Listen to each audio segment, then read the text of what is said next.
Hey there, everybody. Welcome to June's webinar.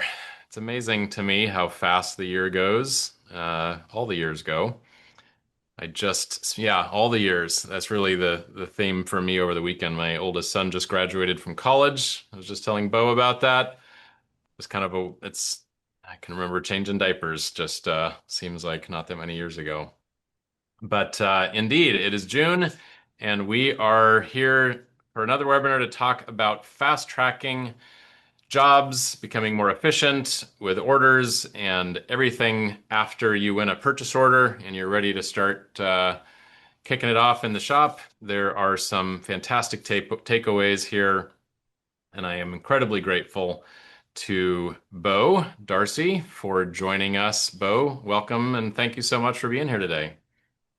Thanks for having me, Paul. Glad to be here. Yeah. You were saying before we started that you really appreciated learning from some of the other customers that we had when you were considering ProShop and just doing research and you want to pay it forward. And I just genuinely appreciate that approach. So yeah, thank you very much. I know people will really have some good takeaways from what you're going to share today. Sounds good. And for those that are in the audience, as we like to do, go ahead and throw in the chat where you're joining from. It's always fun to see all the different states and cities and sometimes countries that people join us from. And we will get going. I know someone's going to kick us off here. There we go. Richard in Brobridge, Louisiana, Everett, Galen, Plymouth. Galen is a very early customer. She said that to hosts and panelists. Feel free to choose everyone in the chat if you're going to put a chat in there. Hey, Charlie in Kennewick, Mike in Cyprus, Rama in Houston. There we are. Awesome, everybody.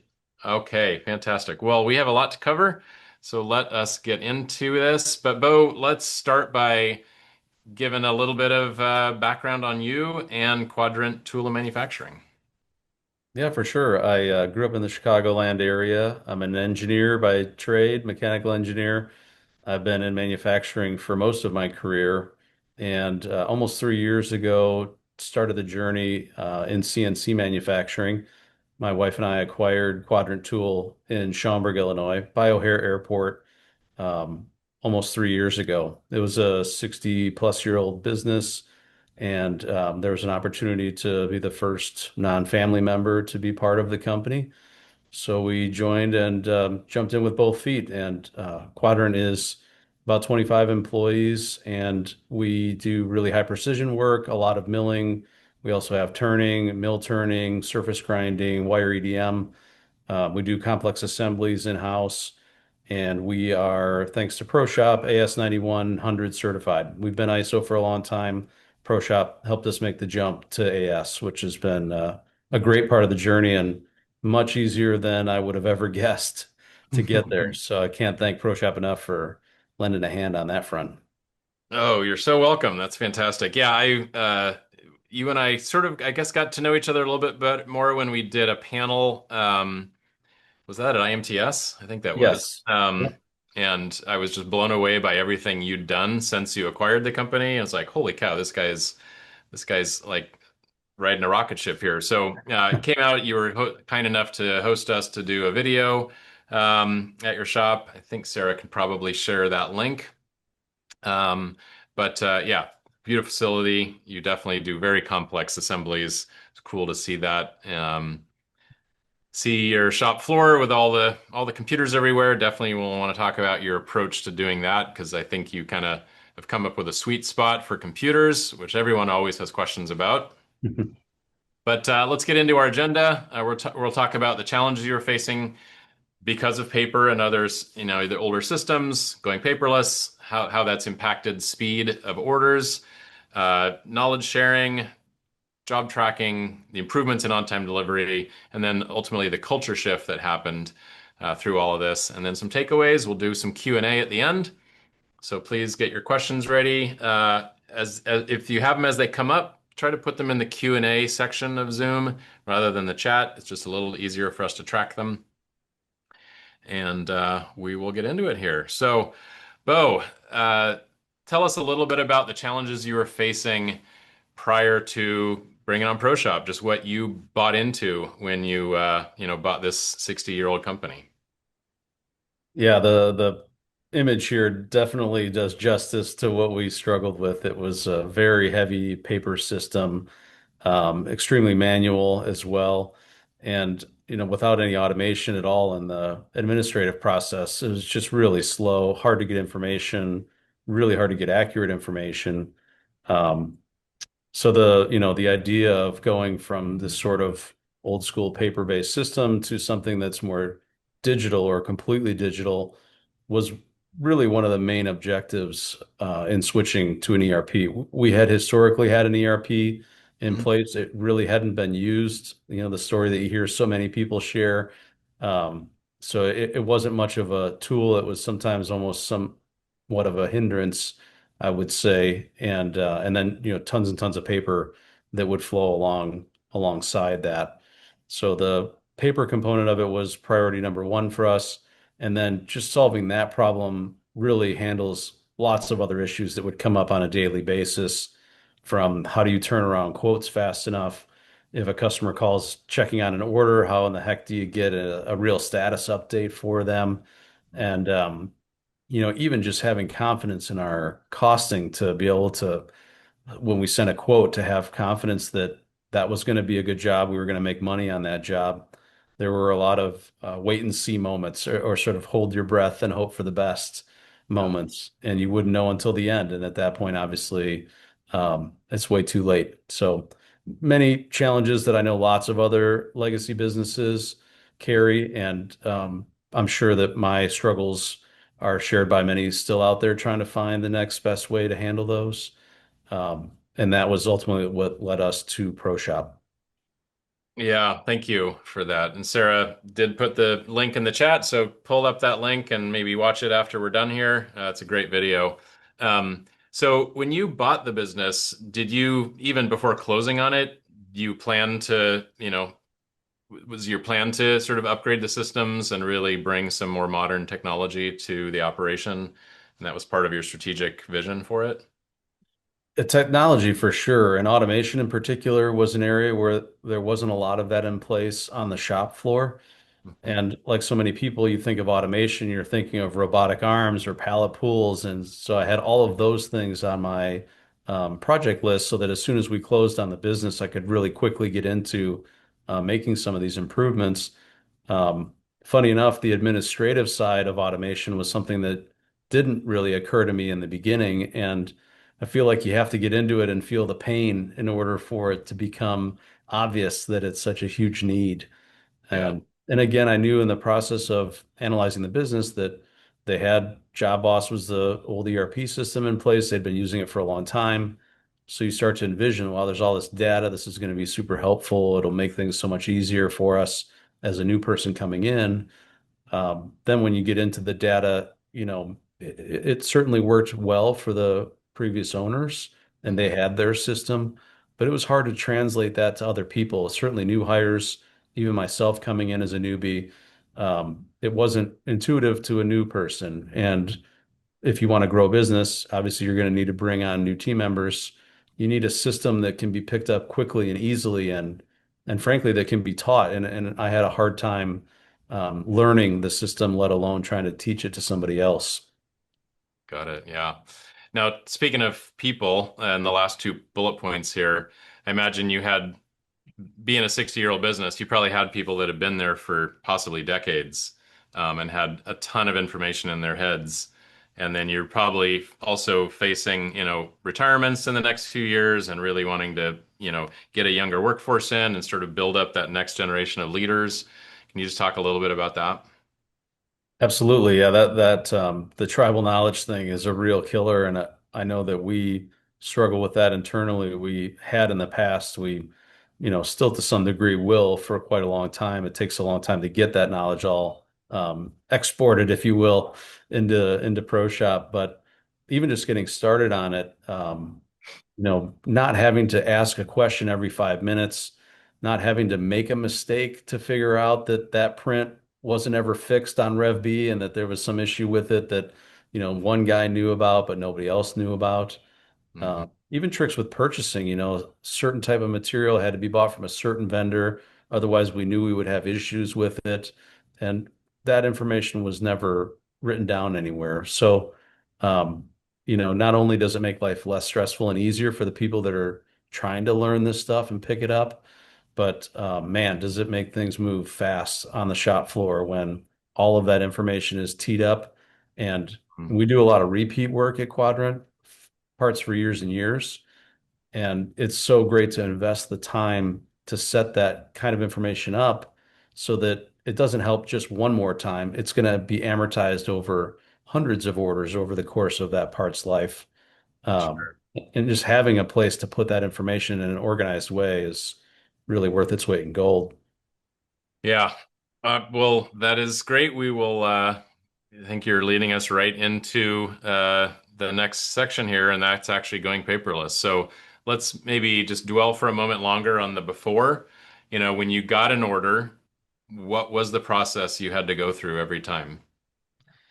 The first thing you would do is on the PO, there would obviously be the part number. You would go into our legacy ERP system and do a search for that part number. And you would hope that it had been entered into the ERP the same way it showed up on the customer's PO, and that was not always the case. So if you were lucky and it matched, you would go in and find the last job that we ran that part, and that job number, a five-digit number, would correspond to a folder in a filing cabinet. Mm, Depending on the year that that job was run, the filing cabinet might be downstairs, it might be upstairs in a couple different places. So a little bit of an Easter egg hunt to find the folder. And then within the folder, there would be sort of the official print that had a red stamp on it that would tell you that that was the approved drawing. yeah. All of the notes were handwritten on that drawing as to how to do the setup, where the tools are at, where the box is at with the fixture. Um, and the stock list we called it, which was the document that showed what material or hardware needed to be purchased and any of the outside processing steps that would go along with that. Mm, So you found that folder, you would create a new job number in the old system, and then you would photocopy the original drawing and you would hand copy over all of the notes, every single note from oh, the original drawing onto the new version.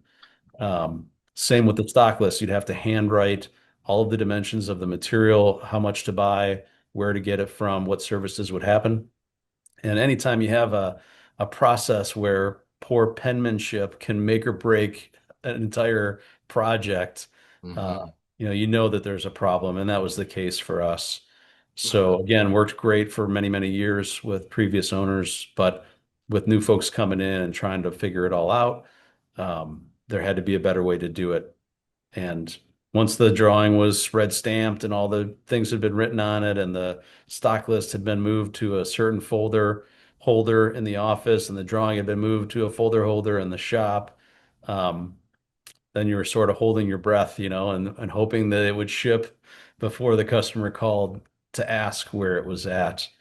And if we were on time, no big deal, everybody's happy. But if we weren't, or if there was an issue, um, figuring out where it was at in the shop was definitely a good way to get a lot of exercise. I'll leave it at that. Get your steps in for the day. Oh man, I'm just getting anxiety just thinking about that old process. So if you are here in the webinar feeling that anxiety, share in the chat what it is like for you to still do that today or what it used to be like when you had to do that yourself. So what would happen if you couldn't find the actual folder the last time the job was run? Yeah, so imagine that somebody, had a bad morning and filed that last job folder in the wrong spot or out of order, even by, 10 folders. Mhm. Then you'd have to go back to the ERP system, hope that there was a job run even prior to that, and hope that it was the same rev, hunt that folder down and follow the same process. My gosh. Mhm. The folder in the middle would just be MIA, maybe never to be found or identified again. But any setup notes or tricks or changes to the program that had occurred in the last run, those were lost, right? That folder's gone. Those handwritten notes are gone. There's no way to recoup that. Hmm. And so you'd be making the same mistake again because you knew that you would trip onto the same problem and have the same result. Um, So yeah, there wasn't a lot of we say we hold documents for 7 years, like everybody would say under ISO. Um, but if we had gotten audited, finding some of that stuff would have probably been a little tricky, I bet. Gosh, it's almost amazing that a company can operate in that sort of paradigm. Just yeah, it speaks to the incredible tenacity of the team, right? So, so you got ProShop, you started replacing folders with digital part records, digital work orders. Yeah, let's just talk about what some of those immediate changes were like. Yeah, and it's a big project to move all of that information over. So you look for ways that you can kind of speed that up or expedite it. And so for us, we would still, if we got an order from a customer, and I should mention we started ProShop clean. I didn't want to move a lot of bad data from old system to new. Hmm. Uh, and then in doing so, when we would get a new order from a customer or we'd quote a project for the first time in ProShop, we would still go to the old ERP. We kept a seat of it just to keep all of our data alive. So you Yep. could always get back to the historicals. You could still find that last job number. You could still find the folder in the filing cabinet, although we have a lot less filing cabinets now. And then we would scan in that official red stamp drawing and we would scan in that stock list with the material information. And those attachments would go as reference items into the part record in ProShop. Hmm. uh, when you're making this huge change for the company and some people aren't going to be excited about that. So even just having that as sort of a crossover aid, if you will, Hmm. eased a lot of fears, right? Oh my God, that note that I wrote on that drawing that was covered with coffee stains that I kind of remember, but nobody else can read. Right. It's still there. If you really need that, it's available to you. Um, but again, because we do so much repeat part work, taking the time to load all of that information and correctly, making the routers really precise, um, notes around the stock and stock prep, all of that stuff takes a lot of time up front. But if you're going to see that job again, just like doing a setup, right? If you're running a setup in one part, the part's expensive because you're amortizing it only once. If you're doing your job notes and your work instructions, but you're going to make that part 10 times on a per Yeah, part basis, it's a no-brainer to go that route. sure. Yeah. And I'll just mention, we have customers that do lots of repeat orders and we have customers that do very few repeat orders. And ProShop, of course, is flexible enough to kind of flex with how a company operates, right? If you are just doing a one-time job and you know that that's going to be the case, right? Maybe the programmer will take a couple of screenshots of their cam and just throw it in there as an attachment and maybe one picture of the setup and that's good. There's no other detailed, tool lists or fixture ID numbers. Maybe it's just a one-off little thing. And that works fine, if because you're right, you don't want to invest a bunch of time in something you're not going to use again. They might come back and order it again, and then in that case, a picture's worth 1,000 words, and it only took you 20 seconds to get it in there. But yeah, you're not going to spend hours really thoroughly documenting a work order like you would if you're gonna make this into production for the next several years. So, Yeah. And the other thing I would mention too is we do a lot of, as we mentioned before, we do a lot of assemblies and we do a lot of kitting. yep. And an assembly might have 60 or 70 BOM items. A kit might have 40 or 50 machine components in it. And so when you're trying to quote that, hey, quote me Hmm. 50 of this package, it would take maybe even, if not weeks, maybe a month or more to get all of that information. Imagine pulling 60 different previous jobs Yeah. out of the filing cabinets, and trying to get updated information. So, when the more complex it is, it's almost like an exponential return in ProShop in the way that it simplifies and accelerates the process. So for us, again, it's a heavy lift. You get all that information into ProShop that first time. And then Hmm. when you need to quote that 60 component assembly again 6 months later, geez, it takes like, I don't know, an hour or something at the most, and you're ready to rock Sure. and roll. Oh, that's huge. And we know that getting those quotes in sooner is much more likely you're gonna win it or just keep your customer happy with that quick turnaround. So when we were having some conversations a while back, and you mentioned, cutting 3 days basically out of the process, like, we need to talk about this part because that upfront work is crucially important to do. And one of the mantras we have here is, you know, more thorough planning up front is gives you a huge payback on the back end in terms of making sure you're not going to make mistakes or avoid a fire before it even, starts. And just setting the company up for success. But we don't want to take a bunch of time doing that. And because you can now parallel process, planning and purchasing and scheduling and quality planning and all that kind of stuff, and you're not, dealing with paper, you can dramatically cut that lead time down, right? From days to minutes, which gives the shop more time to do their job and gives your outside processors more time to do their job, so you're not expediting things. And so let's just talk about the lead time reduction at the front end of this process. Yeah, for sure. And as I mentioned a few times, and I won't beat the dead horse too much more, just thinking about in hindsight, and it's hard to remember how, difficult this was in the moment, but having to go to the computer, go to the filing cabinet, pull the stuff, get to the copier, make the handwritten notes, put everything into the right folder sections, wait for somebody to respond to that. Um, I would say 3 days is probably being generous. I don't even know if we were that fast a lot of the time and getting something turned around. And that's already you've already got the PO in hand. And frankly, we would rarely, if ever, even be able to send confirmations. I mean, frankly, we kind of like didn't want to because it would take us so long to get the order entered. Who wants to go back to their customer a week later and say, "Hey, I finally got all this paperwork done. Your order is rolling, on your 4 to 6 week lead time item." Right. Uh, we burned a week just getting it into the system.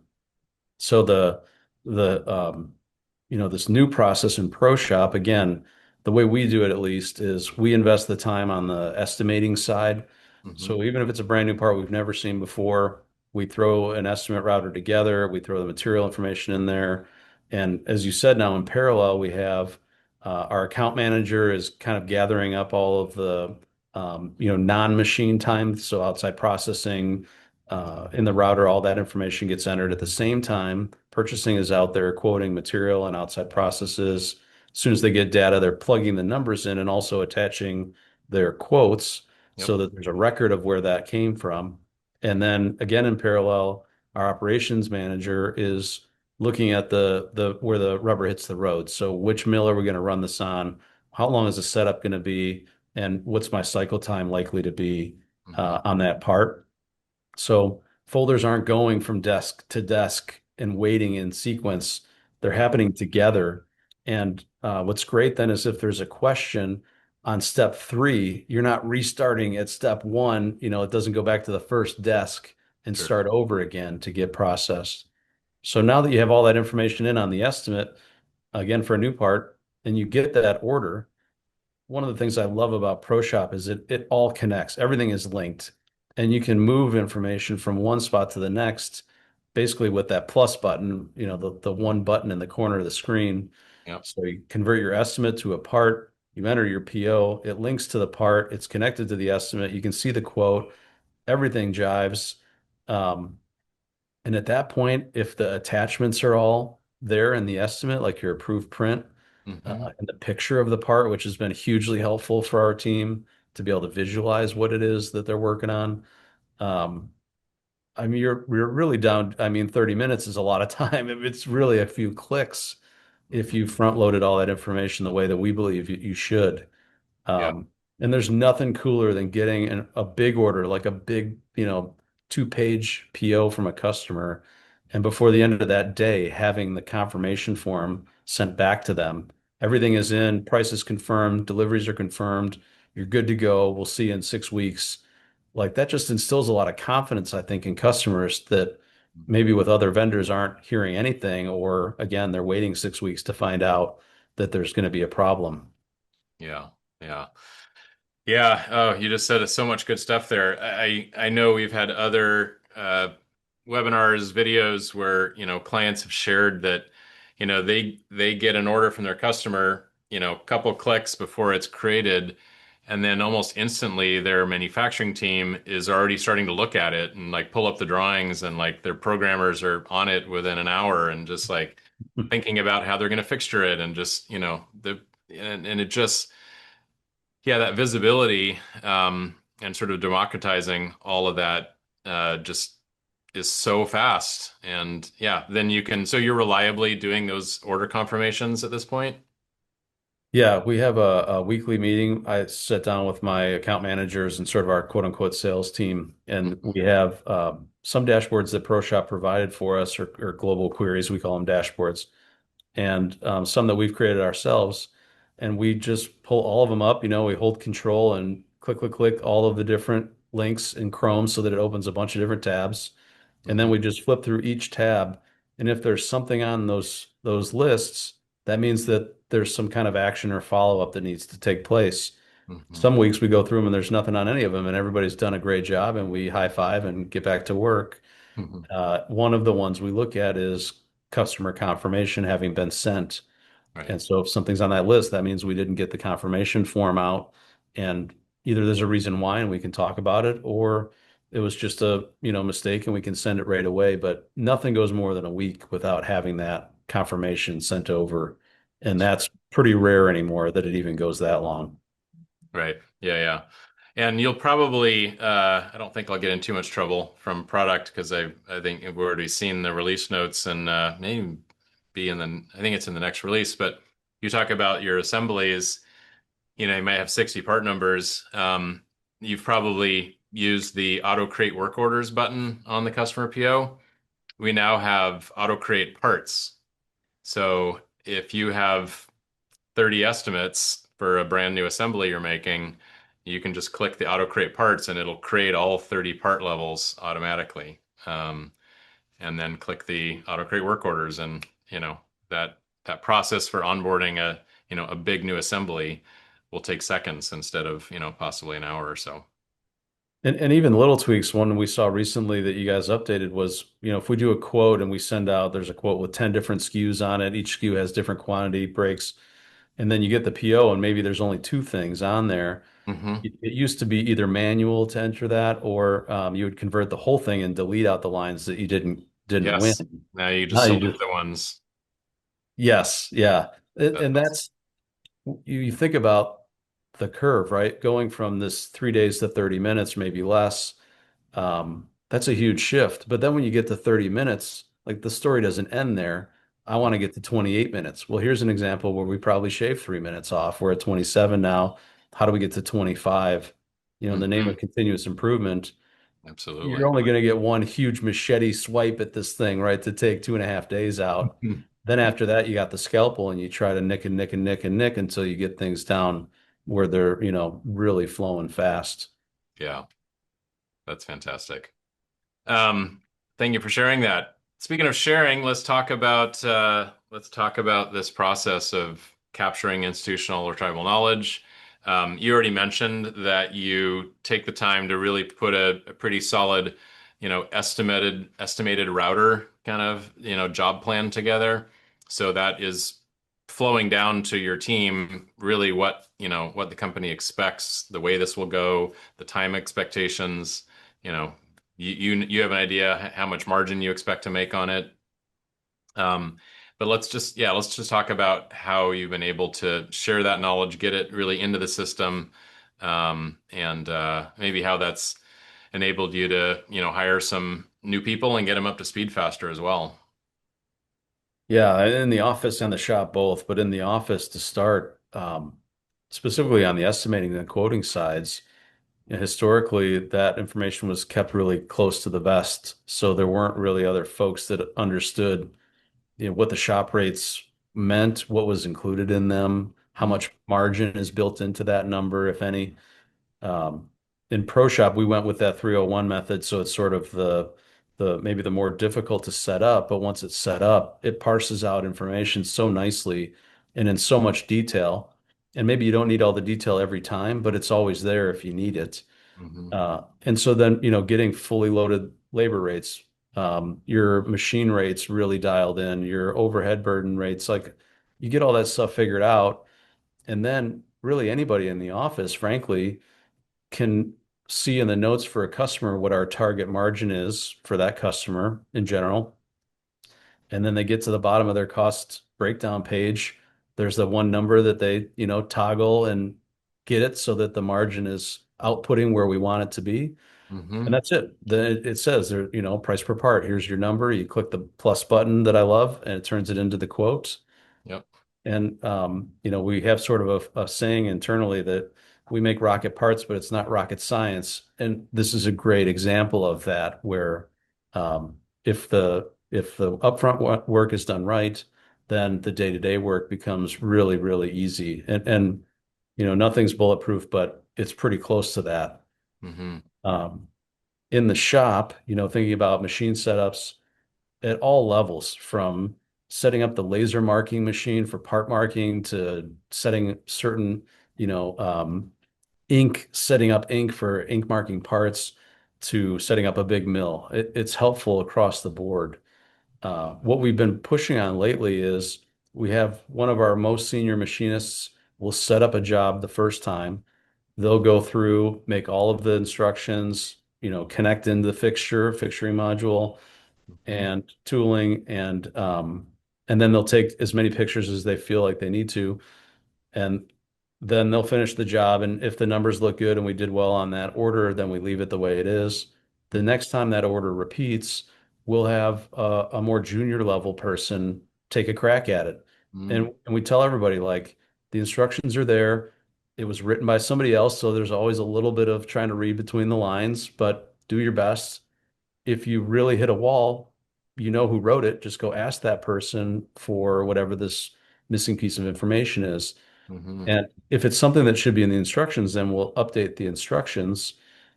But regardless, the amount of excitement that the more junior level folks have because they're working on harder stuff now and they're able to nail it on the first time. Maybe in the past they would have had, a few scrap pieces trying to figure it out, or Hmm. QC would have kicked it back on the first article.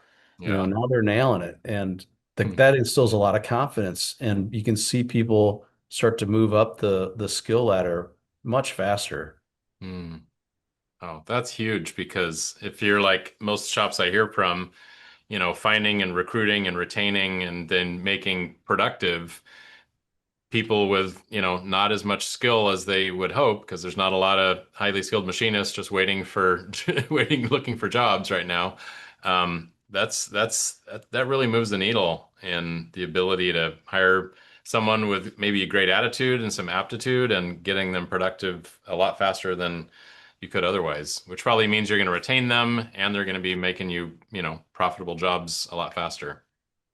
Yeah, absolutely. And the other thing too is everybody makes mistakes. It's just part of the job. But when we do have a mistake, whether it was we bought the wrong material or the wrong size, or we cut it to the wrong length, whatever the case may be, uh, we really lean heavy on NCRs. Mm, And I know other people have said this, but NCR, I think in the industry is thought of as a bad thing, like a mistake or a red sure. mark. But in reality, it's just a way of tracking something that didn't quite go according to plan. And then how do we prevent that from happening in the future? And I tell everybody it's okay to make a mistake once, but let's try not to let that same mistake come up again. Um, and so this sort of feedback loop of, okay, we caught an error. We're going to go into the part. We're going to fix the information that's there. There's a record of what happened in the NCR. Hmm. And if it happens again, then we didn't do a good enough job fixing the information. So let's dig a little deeper and try it again. Um, and to see the team like gravitate around that, not hiding a problem because I don't want to get in trouble, but we've Hmm. identified an opportunity here. Let's improve and let's get better. That's been from a cultural standpoint, I would say maybe one of our biggest wins. Yeah, well, I'm sure that, that comes to you and your leadership and the way you're approaching that. Because I agree, it always comes down to systems, and an NCR is a great way to make the system more robust. And if you take the emphasis away from people screwing up to the system failed all of us in this example, how do we make the system more bulletproof for next time? So, yeah, that's Exactly. fantastic. That's great. Um, Cool. Well, let's talk about real-time visibility and job tracking. So you have a job, you've now got it out, ready to work on in minutes rather than days. And you now have probably hundreds of jobs out in the shop right now. Yeah, can you just talk about the increased visibility and status and all those things that come along with that? Yeah, I mean it's exciting because as part of when I came into the business, we chose leads for each of our departments. So grinding, wire EDM, milling, turning, each have a lead. And now with ProShop, they can go into their department and the schedule, and they can see on every work cell that we have what's in there, what's coming up, maybe what's new since they last looked that they need to pay attention to. You can really easily tell when things are going to be on time or not based on the color coding, and you can see if there's jobs that are ready to run where material is here, and you don't have to look around for 20 minutes to figure out that we haven't even placed the PO yet for that particular material, which would happen a lot. So it's allowed the leads to take on more responsibility, to have more in their role, which then takes off of the plate of our operations manager, who's, brilliant. He's been here for a really long time, but, he wants to focus on higher level tasks and value add, not trying to find that, bar of aluminum that we think might be laying around somewhere. Mhm. Um, so that alone has been really, really neat to see, and the leads have been pulling that responsibility. We're not sort of shoving it onto people. People are excited to take that and run with it. Um, we were like whole hog on getting computers at every machine as fast as we could. So I sort of joked with you before, but we lean pretty heavily on eBay for that. And you can see a little bit in the photo here. You can get wide 22-inch monitors for 25 or $30 a piece. So Mhm. if you need to get 100 or 150 monitors, to get all these stations set up, that's an economical way to do it and to do it really fast. And then, hey, if like somebody bumps into it with a you know tool or a screwdriver, who cares, right? You throw it away, you get a new one, no big deal. Mhm. Same with the PCs themselves. We um, we got those also used on eBay. You can get them where there's like companies that roll out a new computer. So they take 200 of whatever the old computer was they used in their office, Yep. and they resell them through third parties, on eBay and elsewhere. So you can get steal on these PCs that, you know, are your kids going to do gaming on them? Definitely not. But for opening up a web browser and opening up a PDF and even spinning a model around in ProShop, it works great. And then on Amazon, we pieced together what you can kind of see, which is a vertically stacked monitor setup, which we found was much more stable than the side by side, where your Yep. weight is kind of hanging out funny off of the stands, which then allowed us to get less expensive rolling stands, which can be elevated higher or lower. Mhm. Um, so I forget the exact number now, but we're into these setups for, for sure less than 200 a piece. And Thing. at some point, we'll go through and we'll start to pick up new stuff and we'll improve those. But right when it hits the ground and you need to have a setup like this in front of 30 machines, Mhm. uh, I didn't want to like roll it out over time. I wanted everybody to be able to jump on at the same time. And so having an economical way of doing that certainly helped. Um, and it's sort of funny you have a quote I put on here, but now that we have two monitors for everybody, and people have been starting to ask, like, hey, can I get a third monitor? Can I get a fourth monitor? Right. And you think about it, for $20 or $30, it's basically nothing. And if that allows you to have your estimate, your quote, your part, your print, all of this stuff open at the same time, you Mhm. can think about how much faster you're able to move through the process and the information. So it's really, people, I think, get caught on like, oh my God, I got to buy 25 computers and setups and like all these screens. It's going to be infinitely expensive.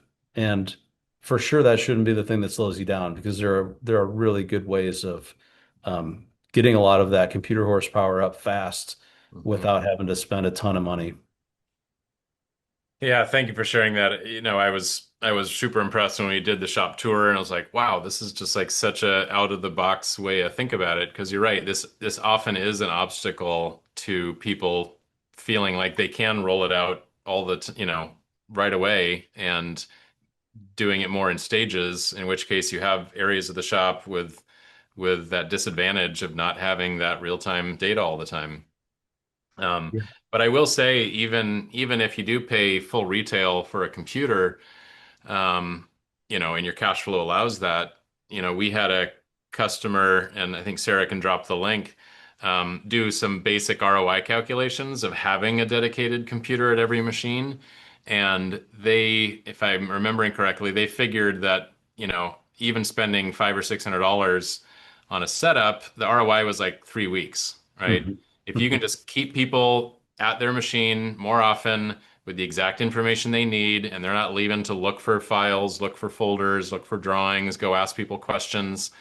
Just that additional throughput, is fast. If you're quoting $100 an hour, it doesn't take a lot of time to make up that difference in what a computer might cost you. So, well, that's a huge win. That's awesome. And then you mentioned that you're starting to move more to laptops in the office so people can have more flexible schedules to work from home or from work or do what they need to do, right?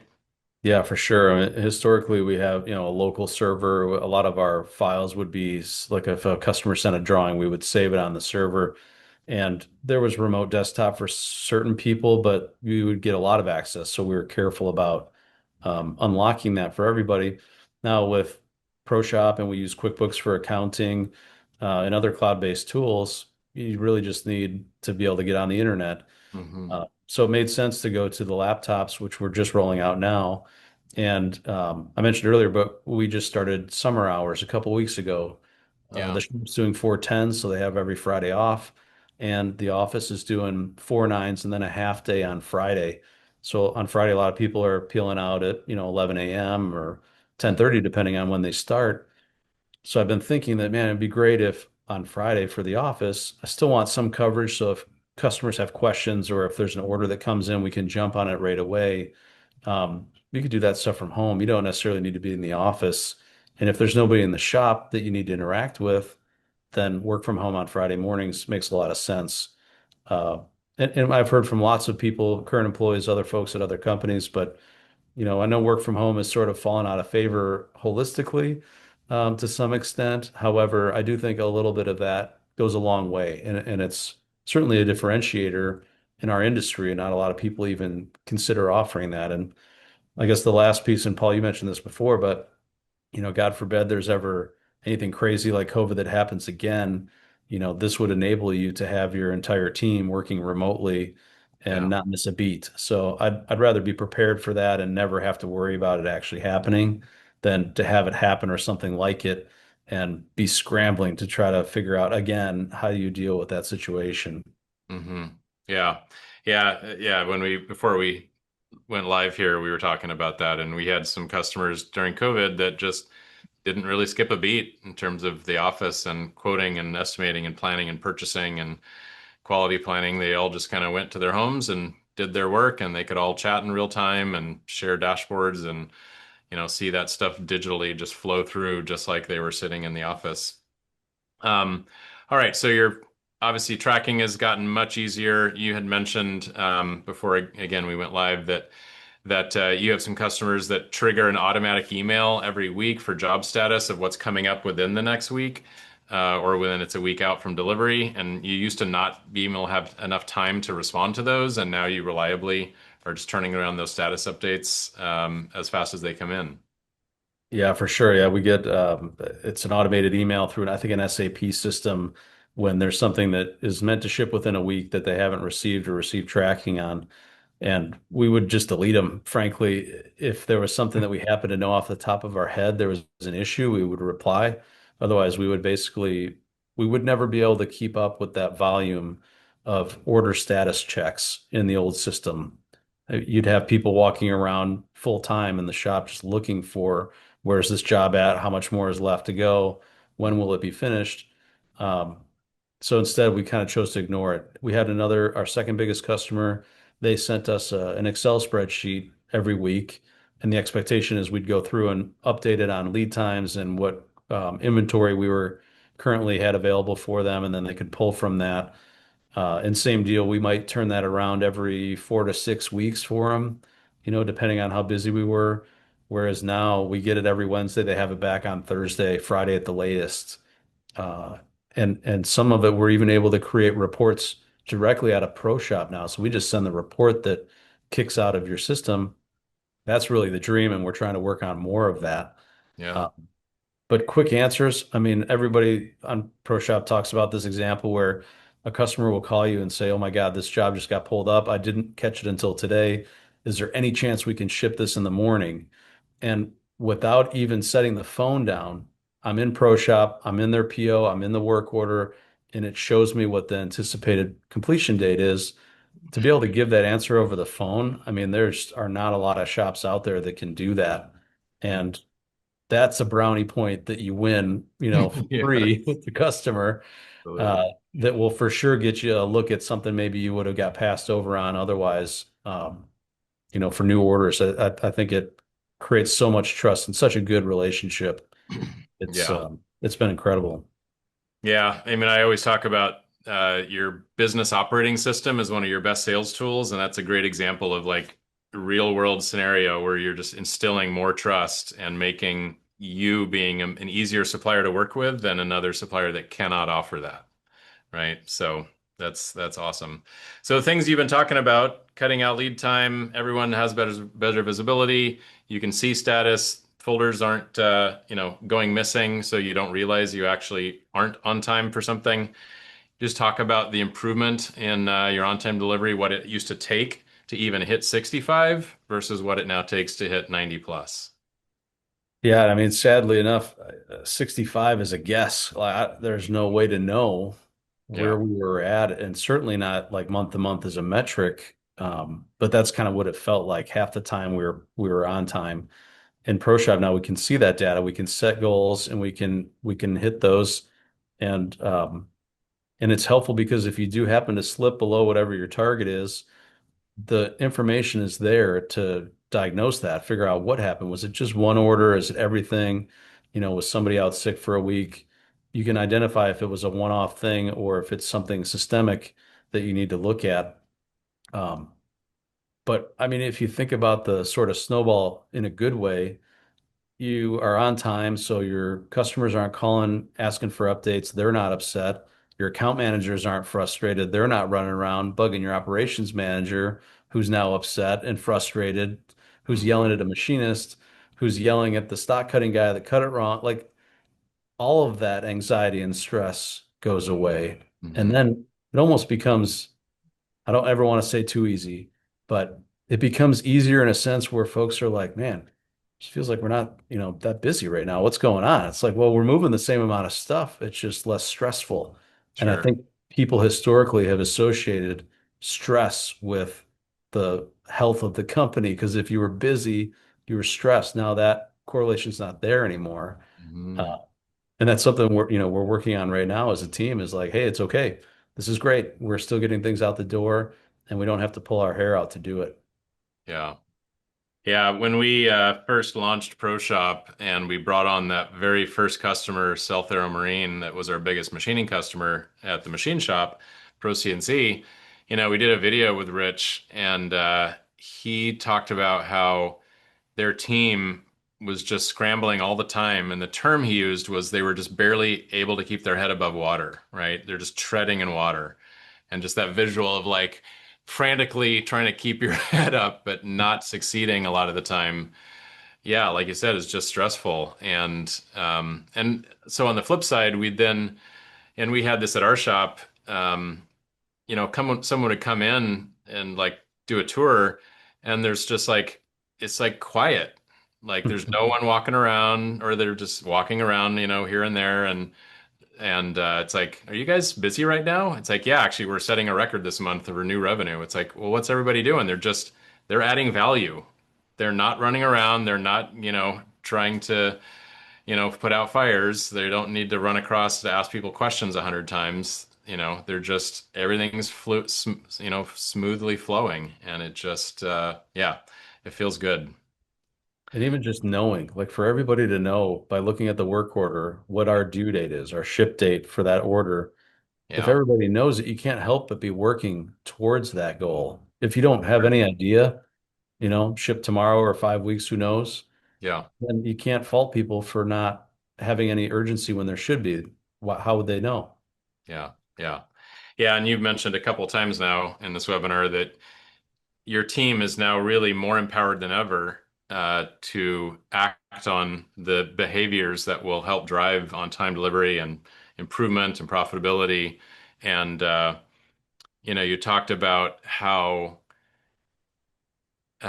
you're, you have this incredibly dedicated team that's just working their heart out. And it's worked okay for 60 years because obviously the company's still around, but what a Herculean effort it would take every day and every week to just get it done. And yeah, so this might be a good switch to the cultural shift that you've seen happen. So we're getting from the hardcore sort of just numbers, data-driven stuff to the touchy-feely side of things. But this is ultimately what I think it's all about, having a precision manufacturing business. I still call it the hardest business in the world, although it's easier with ProShop. Um, there's a lot on the line every day, and we have these. I love this picture of you cooking for your team, right? You have this dedicated crew of people that are just there to do their best every day, um, and you actually start to see a culture shift when the stress level drops and when there's less fires to fight. And so maybe just share some anecdotes or some thoughts about that with us. Yeah, and this picture is one of my favorites. We did it this year for the first time. I called it the dock party. We did it on our shipping dock in the winter time. Uh, but we cooked up a brunch for everybody for our morning break, and it was just such a fun way to get everybody together. We do summer barbecues, but we'd never done one inside, and so we kind of joked that the whole shop smelled like bacon for a couple of days in a good way. It's like people were hungry all the time. Um, but anyways, the stress thing is a big deal, and when it's more efficient, you have more time to do other things. So, maybe your cycle time is 10 minutes on a machine. You have time to look at what's the next job coming up? What tools can I get ready now? I've got a little bit of time. I've deburred all my parts. And, you start to pull the schedule forward in a way that feels natural. And people would love to have always done that. But if you don't know what the next job is until somebody sets that drawing on your workbench, you're just kind of waiting until it hits you. And even just we found like people looking at the next job to see the picture, and most of the time they would realize what the job was just by seeing a photo of the part. The anxiety about what's next, what's coming, what am I going to have to deal with? All that stuff goes away. And this extra sort of capacity that people have starts going into the work instructions and the pictures and maybe running a second machine or helping somebody out that's got a difficult part and the cohesiveness of the team starts to really increase with that. And there were never like, fist fights or anything in our shop, at least not that I ever heard about.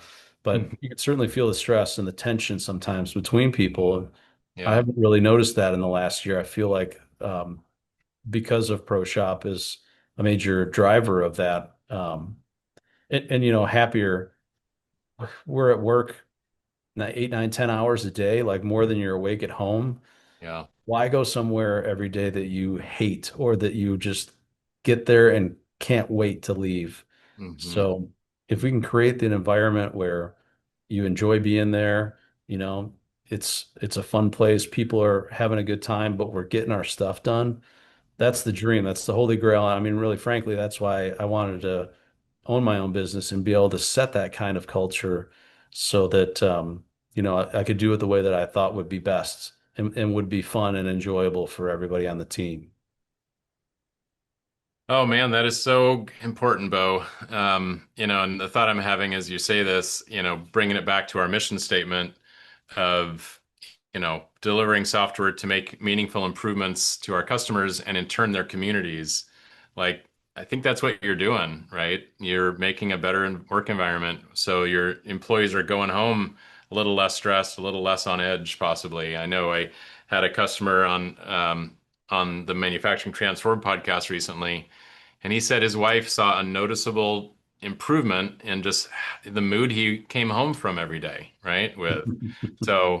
He used to just kind of wear that stress on his face, and she's like, you know what? You're just a lot less stressed lately, and that's huge. That is so huge. That is so fantastic. So I know we're going to get to our takeaways and start wrapping it up here. I don't see any questions in the Q&A yet, but I know you said you really want to pay it forward, and I know you benefited from being able to ask questions of other customers. So yeah, if you're out there, feel free to put a question in the Q&A area, and we'll get to that in just a second. So let's just kind of summarize our takeaways here.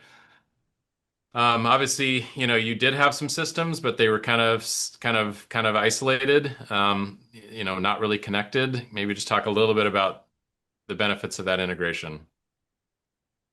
Yeah, I mean, I really, like I said, we had an ERP system. We used it for accounting as well, which was really challenging. We had a server that had PDF files of prints and stuff in it.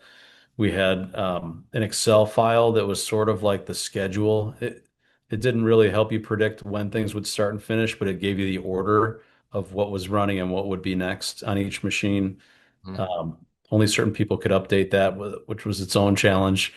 And having people bounce between all of these different sources of information that couldn't talk to each other, it would only lead to frustration and error for that matter. So having, the sort of one source of truth where you go into ProShop and it's connecting all of this information, and so that if it's not linked properly, it's highlighted red or there's some sort of indication that you need to take a look at it to prevent a real issue or something hitting the customer wrong. Mhm. Um, it's I don't even know the right word. I don't want to say the same thing over and over again because I feel repetitive, but it's hugely helpful. And I mean, really, the lack of error is so incredible. Like there are very few issues where, unless somebody just had a brain fart and typed in the wrong number, if it goes in right, it's going to flow through the system right. There are very few instances where in mid-stride something can go awry, and that helps me sleep better at night or be able to take a vacation, not worry about it. Mhm. Um, the tribal knowledge we talked about, it's obviously a big struggle with a lot of shops. Yeah, And we have these people who are incredibly talented that can do amazing things, and a new generation coming in that wants to learn that stuff, but are more technically driven. And so they want to see a picture of it. They want to be able to, scroll through instructions and follow them. So having a medium where you can put that stuff in and have it be safe, and not only safe, but easily accessed. If you can't get to it or can't find it easily, people sure. just won't use it. Uh, Yep. Yep. and we use a lot of photos where I'm pushing right now to try to do more videos because we did some for assemblies, and what we found is that it was really helpful to be able to pause, do the thing that you just saw, press play, watch 10 more seconds, do the thing you just saw. If you missed Mhm. it, you can back it up to the exact right spot. So even if it's not edited and it's kind of long, you can move it to the right spot, and seeing something in motion obviously is better even than a photo. Yeah, And then, machines with PCs, ProShop, I'm sure it works without that, but it's hard for me to imagine missing out on all of that opportunity of not having all of that info immediately next to the person standing at the machine. You don't even have to pick up an iPad. You don't have to walk over to some terminal in another area of the shop, which is what we used to have to do. right. Um, Saving the steps, we sort of joke now that you got to take a break every once in a while and go for a little walk. Otherwise, your Fitbit or whatever might not think Sure. that you're still kicking. Yeah. So, that's a huge benefit as well. And then for us at least, like I said, we believe you put the time in up front, it will pay dividends time and time again. And that's been our mindset, is to invest that time to make sure things are set up in full detail in the beginning. And then last one on here was, empower your people. I mentioned earlier, it even just happened again today. Folks were asking for access to more parts of the software so that we could unlock that for them, then they could leverage that. And I mentioned, Paul, earlier that, I felt like I was throttling people back on that front. And I regret that. I should have been more free at opening up access so that people could have more quickly grabbed onto it and, made their jobs easier, but also then be teaching those aspects of ProShop to other people that they work with. You can kind of imagine how that spider web grows quickly of knowledge. And Yeah. so don't be stingy with access. Let people do what they think they can do and let them learn. And it'll be a good thing. Well, you obviously created an environment where they want to do that. They feel safe doing that. So kudos to you for setting that, because I know not every company has that. Some of them people are very concerned and worried about sharing things or sharing an idea or giving anything that might be construed as, criticism or feedback or whatever. So Um, there was a question that came in. I know we're bumping right up on time here, so I wanted to bring up your contact info if people want to reach out to you. But Galen asks, what report do you use for completing those spreadsheets for customers? Is that like the customer service dashboard or just like a query specifically for that customer with their jobs coming up in the next week or so? Yeah, we run it. It's a query, a global query. We split it up by customer. Oh, we do it for a couple customers, so there's a different query for each of them, Hmm. and it'll show outstanding work orders. I forget the exact name of the column, but you can show like what step it's at in its process. Yep, like next operation, yeah, next incomplete operation or something like that. Yep, yeah, that's the one. And it's a lot of information to share. You have to have that a level of comfort with your customers that you can give them that kind of info. Mhm. But we have that with these are 30, 40-year-old relationships. Um, the queries is frankly one of the most powerful parts of ProShop and the one that I feel like is later on the list of where people learn and figure it out. But like I said, we treat them like dashboards too. So anytime we are like finding something that slipped through the cracks, we'll create a global query for that to watch for it. And like I said, most of the time the list is empty. That means everything is good. And if you happen to see something pop up on that list, it means that we should get eyes on this and we can fix it really fast. And you don't have to worry about something that's hiding out there that is going to be a problem later that you don't know about. Love that peace of mind. That is fantastic. Well, Beau, thank you so much for spending this time with us and helping us prep for it. I really appreciate it. I'm sure people got some takeaways from this. And I know there's both, prospects here and probably a number, because I see a bunch of familiar names, a bunch of customers just looking for ways they can incrementally improve the way they're doing it. So you're definitely contributing back to that. And thank you so much for doing that. And for all of the rest of you, thank you for joining us on this one. I appreciate your attention as always. Thank you, Sean. Yeah, and we'll see you back here on the next webinar. Thanks, everybody. Have a great one.